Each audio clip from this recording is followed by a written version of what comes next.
ముందుగా అందరికీ నమస్కారాలండి. మనం చాలా వీడియోల్లో సొసైటీ ట్రస్ట్ ఫారం రిజిస్ట్రేషన్ ఎలా చేసుకోవాలి, రెన్యువల్స్ ఎలా చేసుకోవాలి, వాటి వల్ల ఉపయోగాలు ఏంటి అనేటువంటి విషయాలని మనం గతంలో అనేక వీడియోల్లో మనం చర్చించుకున్నాం. ఈ రోజున యువజన సంఘాలు, యూత్ ఆర్గనైజేషన్ అంటే 18 సంవత్సరాలు నిండి 25-35 సంవత్సరాల మధ్యలో ఉన్నటువంటి యువతకు సంబంధించి యూత్ ఆర్గనైజేషన్ని ఏ విధంగా రిజిస్ట్రేషన్ చేసుకోవాలి, యూత్ ఆర్గనైజేషన్ రిజిస్ట్రేషన్ చేసుకోవడం వల్ల ఉపయోగాలు ఏంటి అనేటువంటి అంశం గురించి పూర్తిగా మనం చర్చించుకుందాం. యువజన సంఘాలు అనగానే మనం ఇందాక యూత్ ఆర్గనైజేషన్స్ అన్నాం. అంటే యువతే ఈ దేశ భవిష్యత్తు. నేటి బాలులే రేపటి పౌరులు, రేపటి పౌరులే ఈ దేశానికి ఉన్నతంగా తీర్చిదిద్ది ఉన్నతంగా తీసుకెళ్లేటువంటి మేలైనటువంటి మానవ వనరులుగా యువతను మనం చూస్తాం. కాబట్టి ఆ యువతలో ఉన్నటువంటి నైపుణ్యతను, యువతలో ఉన్నటువంటి ప్రత్యేక స్కిల్స్ని ప్రపంచానికి చాటి చెప్పేందుకు ఉపయోగపడేటువంటి ఆర్గనైజేషన్లే యూత్ ఆర్గనైజేషన్స్ అంటాం.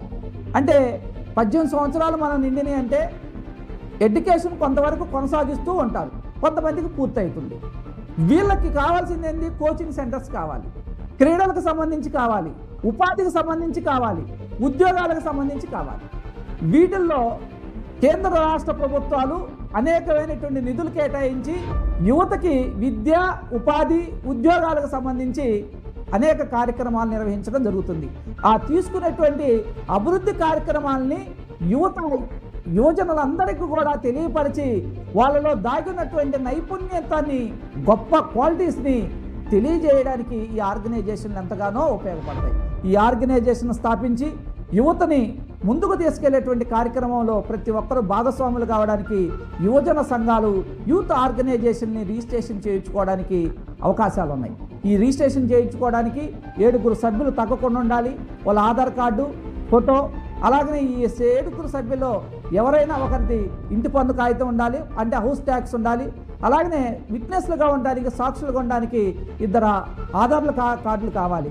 వీటితోటి మా విక్టరీ కన్సల్టెన్సీని సంప్రదించండి.